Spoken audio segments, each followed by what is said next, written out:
Vous le savez certainement, les 9e Jeux de la francophonie ne se dérouleront plus cette année, mais plutôt l'année prochaine, soit du 28 juillet au 6 août 2023. C'est ce qui a découlé jeudi lors de la signature de l'avenant du cahier des charges de ces activités culturelles et sportives.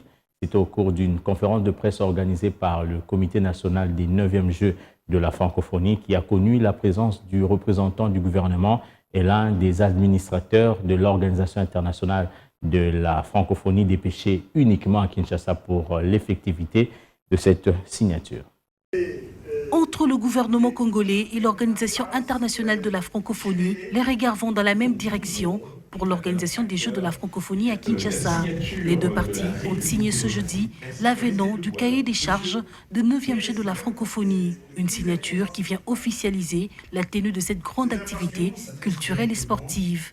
Pour le ministre de l'Intégration régionale et de la francophonie, tous les outils nécessaires sont au point pour le bon déroulement de ces activités. Dans le souci de bien organiser cette grande manifestation sportive et culturelle francophone, nous nous sommes vus dans l'obligation de bien réajuster les choses en tenant compte des réalités du moment. C'est le sens qu'il faut donner à la présente cérémonie de signature de l'avenant du cahier de charges dans le souci d'harmoniser nos prévisions en tenant compte de la prolongation de la tenue de 9e G en juillet et en août 2023. Pour la signature de cet avenant, Geoffroy Montpetit, administrateur de l'Organisation internationale de la francophonie, et Zéine Amina, directrice du Comité international de la francophonie, séjournent à Kinshasa. Une mission qui prouve l'accompagnement de l'OIF aux 9e Jeux de la francophonie qui se tiendront à Kinshasa du 28 juillet au 6 août 2023. Je veux prendre cette occasion pour vous témoigner de ce que moi je vois et ce que j'entends autour de la table, l'expression de cette solidarité francophone au sein de l'OIF pour la tenue de ces Jeux ici à Kinshasa et pour accompagner, pour appuyer le gouvernement de la RDC pour bien organiser ces Jeux. Et cette solidarité s'exprime par les représentants de tous les pays autour de la table, qu'ils soient de l'Égypte, du Nouveau-Brunswick, du Québec, du Canada, de la Suisse, du Cameroun, de la Côte d'Ivoire.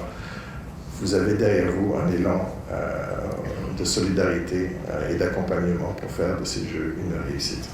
Isidore Kwanja, directeur du Comité national des Jeux de la francophonie, a saisi la balle au bon pour remercier le chef de l'État, Félix-Antoine Tshisekedi, pour son engagement ferme à organiser ces Jeux en RDC. Étant donné que les autorités compétentes de la République démocratique du Congo ont fait part de leur volonté de procéder au changement des différents sites d'hébergement sportifs et culturels devant accueillir la 9e édition des Jeux de la francophonie, dans l'intention de faire mieux et de consolider l'héritage des Jeux, nul n'ignore à ce jour l'importance des Jeux de la francophonie en général et en particulier pour les pays francophones, dont la RDC, qui a la fierté d'être le plus grand pays francophone parmi tant d'autres, et Kinshasa, la plus grande ville francophone du monde. Initialement prévu en 2021, puis reporté en 2022 en raison du Covid-19, les 9e Jeux de la francophonie se tiendront finalement en 2023 à Kinshasa. Ainsi, on avait décidé la réunion du Conseil permanent de la francophonie, réuni en session extraordinaire le 8 février 2022.